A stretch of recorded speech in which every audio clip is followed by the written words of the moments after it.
Hello, कैसे हैं आप सभी लोग। उम्मीद करते हैं कि अच्छा होंगे। रेलवे ज्ञान मंत्रालय यूट्यूब चैनल में आप लोगों का स्वागत है और साथ ही साथ नए साल 2025 की ढेर सारी शुभकामनाएं आप लोग को। तो देखिए, 2024 अब चला गया, 2025 स्टार्ट होने वाला है, हो भी गया, आज पहला दिन है। तो 2025 को एक हम नए जोश के साथ, एक नई उमंग के साथ देखेंगे और उसमें वो सब चीजें करने का प्रयास करेंगे जो हमसे 2024 में नहीं हो पाया। एज ए स्टूडेंट हम लोग बस एक ही चीज चाहते हैं कि पढ़ाई होने के बाद हमारा एक जॉब लग जाए, जिससे कि हम घर वालों का हेल्प कर सके और थोड़ा बहुत अपना योगदान दे सके। यही एक मिडिल क्लास लेवल के जो बच्चे लोग होते हैं, स्टूडेंट लोग होते हैं, वही उनका सपना होता है।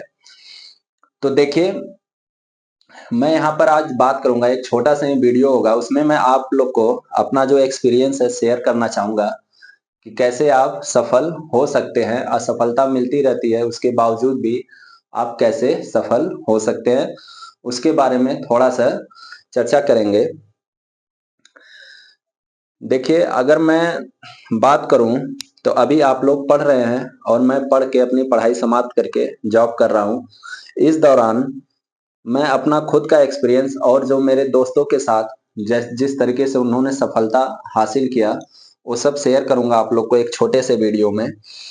तो मैं आपको बस इसलिए शेयर करना चाहता हूं कि आपको ये लगे कि बार बार अगर आप असफल हो रहे हैं तो इसका मतलब ये नहीं है कि आप एकदम बेकार हैं। आप इन द एंड लास्ट में आप सफल हो जाएंगे। चलिए एक बार बात कर लेते हैं कि 2024 में इतने सारे एग्जाम का लाइनअप लगा हुआ था। इसमें से बहुत सारे स्टूडेंट का, बहुत सारे कैंडिडेट का पेपर बहुत अच्छा गया, उनके बहुत मार्क्स आए, अच्छे मार्क्स आए। और बहुत सारे स्टूडेंट के कम मार्क आए, या फिर बोले कि बहुत ही कम आए, जिससे वो हताश और निराश हो रहे हैं। देखिए, यहाँ तक एग्जाम हो चुका है आप लोगों का सीबीटी 1 का, और यहाँ तक अभी ये सब एग्जाम होना बाकी है। तो मैं आपको यहाँ पर ये बताना चाहता हूँ कि 2025 में आप कैसे पढ़ें। देखिए, पढ़ तो रहे हैं आप, जब से आप पढ़ने लायक हुए हैं तब से पढ़ रहे हैं, लेकिन आप क्या अपने में सुधार कर सकते हैं जिससे कि आपको सफलता मिल जाए, आप सक्सेसफुल हो जाएं। तो चलिए यहाँ पर एक बार हम बात करते हैं। देखिए, ये तो आप लोग जानते हैं कि जैसा हम सोचते हैं वैसा ही हम बन जाते हैं, या वैसा ही हमारे साथ होता रहता है। ये तो आप लोग बड़े अच्छे तरीके से जानते हैं। इसमें एक क्या है, एक दोहा बोलते हैं, वो भी है जैसे, मन के हारे हार है, मन के जीते जीत, कहे कबीर हरि पाइये, मन ही की परितीत। इसका मतलब सीधा सा यही है कि अगर हमने सोच लिया कि हमसे नहीं होगा, तो आप कितना भी टैलेंटेड रहे, कितना भी ब्रिलियंट रहे, क्यों ना खुद आइंस्टीन रहे, आपसे नहीं होगा। अगर आपने सोच लिया कि नहीं, मैं कर लूंगा, आज नहीं तो कल मैं कर लूंगा, तो उसे आप सच में आज नहीं तो कल हासिल कर ही लेंगे। ठीक है, तो ये बहुत मोटिवेट करने के लिए ये दोहा बहुत अच्छा है। चलिए मैं आपको बताता हूँ कि किस तरीके से आपको अपने पढ़ाई का अप्रोच रखना चाहिए। देखिए, आजकल चल रहा है किसका, आजकल किसका चल रहा है, ट्रिक का जमाना। ट्रिक के बारे में सबसे अच्छी ये बात है कि वो किसी क्वेश्चन को 1 से 2 सेकंड में हल करने के लिए सफिशियंट होता है, 4 से 5 सेकंड में हल करने के लिए सफिशियंट होता है। और उसका सबसे खराब बात ये है ट्रिक का, कि जब आपको जरूरत रहेगा तो याद नहीं आएगा। और 30 क्वेश्चन अगर आ रहे हैं तो उसमें से आप उस ट्रिक को 2 या 3 क्वेश्चन में ही अप्लाई कर सकते हैं, लगा सकते हैं, बाकी सब ट्रिक आपका धरा का धरा रह जाता है। तो देखिए, मैं बस आपको ये बताना चाहता हूँ कि जो आप किसी भी एग्जाम, आप जिस एग्जाम का भी फॉर्म भर रहे हैं या देने जा रहे हैं, तो पहले आप उसका सिलेबस थ्रू आउट देखिए। सिलेबस देखने के बाद एक बार पढ़िए आराम से। देखने के बाद उसे आप विद कॉन्सेप्ट, कॉन्सेप्ट के साथ देखिए।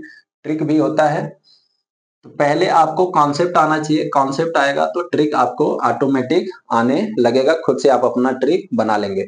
तो पहले उस सिलेबस को, जो भी हो, मैथ हो, रीजनिंग हो, हिस्ट्री हो, जियोग्राफी हो, पॉलिटी हो, भले आपको 6 महीना लग रहा है, साल भर लग रहा है, लगने दीजिए, लेकिन आप उसे इम्तिनान से एक बार अच्छे से पढ़ लीजिए, अपना कॉन्सेप्ट बिल्डअप करिए।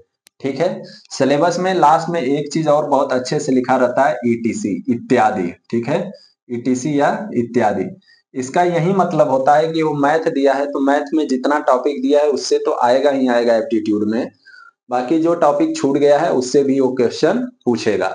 उसका लिखने में हाथ दर्द करने लगता है, इसीलिए वो पूरा लिखता नहीं है, ईटीसी लिख देता है। जब एक बार आपका सिलेबस पूरा हो जाए, आपके सारे कॉन्सेप्ट क्लियर हो जाए, तब आपको आना चाहिए किस पे, मॉक टेस्ट। इसको एक ही बार पढ़ना है, भले आप चाहे 6 महीना लगाइए चाहे 1 साल लगाइए। उसके बाद आप आ जाइए मॉक टेस्ट पे और प्रीवियस पेपर पे।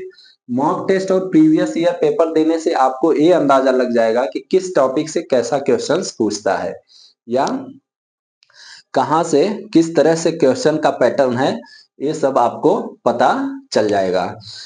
देखिए, जब हम मॉक टेस्ट और प्रीवियस ईयर का पेपर लगाते हैं तो साथ में क्या होता है, कुछ क्वेश्चंस गलत हो जाते हैं। यहीं पर हम क्या करते हैं कि उस क्वेश्चंस का सलूशन देखते हैं और आगे बढ़ जाते हैं। ऐसा मैक्सिमम लोग 90% लोग करते हैं और यहीं पर वो गलती करते हैं।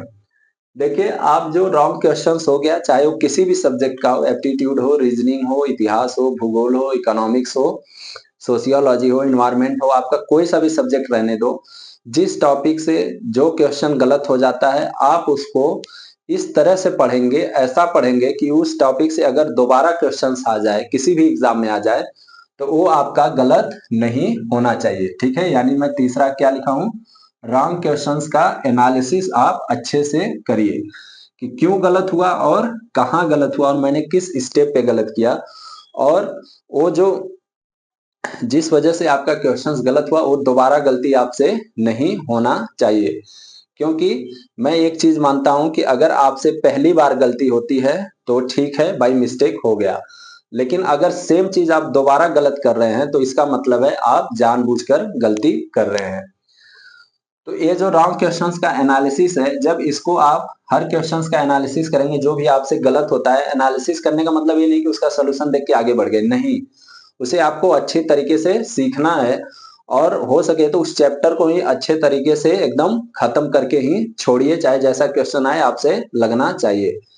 जब ये आप करने लगेंगे तो आपका कॉन्फिडेंस है वो ऑटोमेटिक 7वें आसमान पे रहेगा। ठीक है, आपका कॉन्फिडेंस एकदम बूस्टअप रहेगा और आपको लगेगा कि हमसे क्वेश्चन ये एग्जाम में आएगा तो छूटेगा नहीं।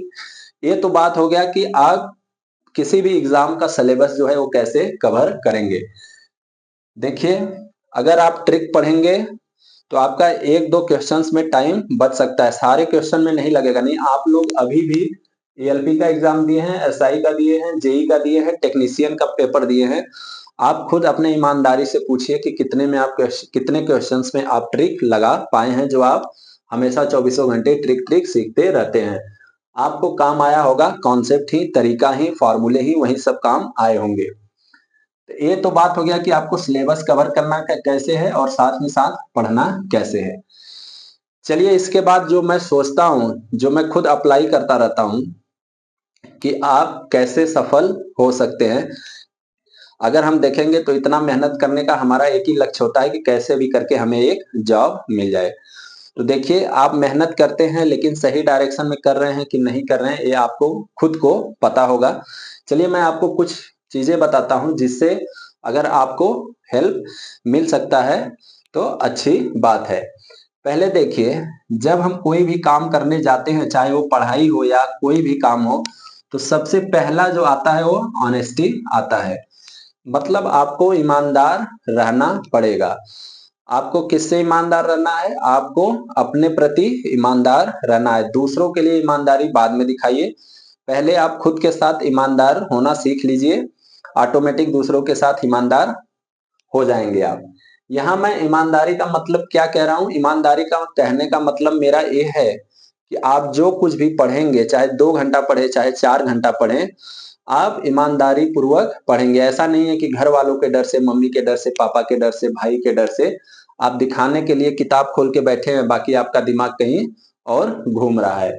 तो वो क्या हो गया, अपने साथ चीटिंग करना, खुद के साथ चीटिंग करना। तो ऐसा नहीं करना है, पहले आप खुद के साथ ईमानदार बनिए। उसके बाद आता है डिसिप्लिन। ठीक है, यानी कि अनुशासन। दूसरा स्टेप क्या होता है, अनुशासन। अभी मैं यहाँ पढ़ाई का कुछ भी बात नहीं कर रहा हूँ, यहाँ मैं बात कर रहा हूँ कि अपने अंदर ये सब आदत पहले बनाइए। डिसिप्लिन का मतलब ये है कि आप डेली पढ़ेंगे, ठीक है। एक दिन आप पढ़ लिए 10 घंटा, दूसरे दिन पढ़े 8 घंटा, तीसरे और चौथे पांचवें छठे दिन गायब कर दिए, फिर से पढ़ने लगे 2 घंटा। ये जो पढ़ाई का पैटर्न रहता है ना, मैक्सिमम लोगों का है, हमारा भी था। ये जो पढ़ाई का पैटर्न रहता है ना, ये बहुत ही खतरनाक होता है। मतलब इसमें आप कहीं के नहीं रहेंगे। तो ऐसा नहीं करना है। आप भले 1 घंटा पढ़िए, 2 ही घंटा पढ़िए, 3 घंटा पढ़िए, लेकिन डेली पढ़िए, ठीक है। डिसिप्लिन के साथ पढ़िए, डेली पढ़िए। डिसिप्लिन का यहाँ क्या मतलब है कि आपको मैं सीधा सा यही कहना चाहता हूँ कि आप डेली पढ़िए। उसके बाद आता है, जब ये दोनों चीजें आपके अंदर आ जाएंगी, तो तीसरा चीज क्या आता है, हार्ड वर्क। और हार्ड वर्क में क्या आता है, यही सब जो मैं अभी आपको इतना ये सब बताया, ये किस में आता है, हार्ड वर्क में। तो आप हार्ड वर्क करिए। देखिए बहुत बार क्या होता है कि हम बहुत ईमानदार भी रहते हैं अपने लिए, डिसिप्लिन भी रहते हैं, परिश्रम भी खूब करते हैं, उसके बाद भी हम क्या होते रहते हैं, फेल होते रहते हैं, मतलब हमें सफलता नहीं मिलती है। तो क्या आपको इससे निराश होना है क्या? नहीं भाई, देखो इतने लोग कंपटीशन में बैठ रहे हैं, तो जाहिर सी बात है, हो जाता है कभी कभी कि एक बार में सफलता नहीं मिलती है।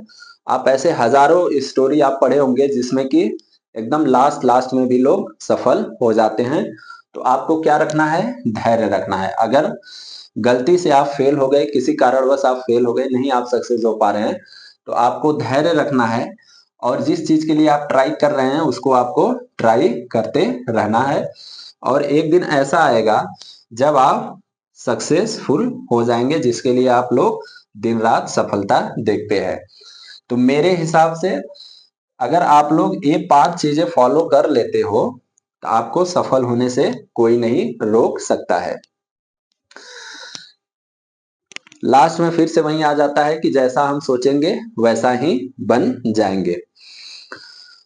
देखो ये है कि जब आंखों में अरमान लिया, मंजिल को अपना मान लिए, जब आंखों में अरमान लिया, मंजिल को अपना मान लिए, फिर मुश्किल क्या और आसान क्या, बस ठान लिया तो ठान लिए।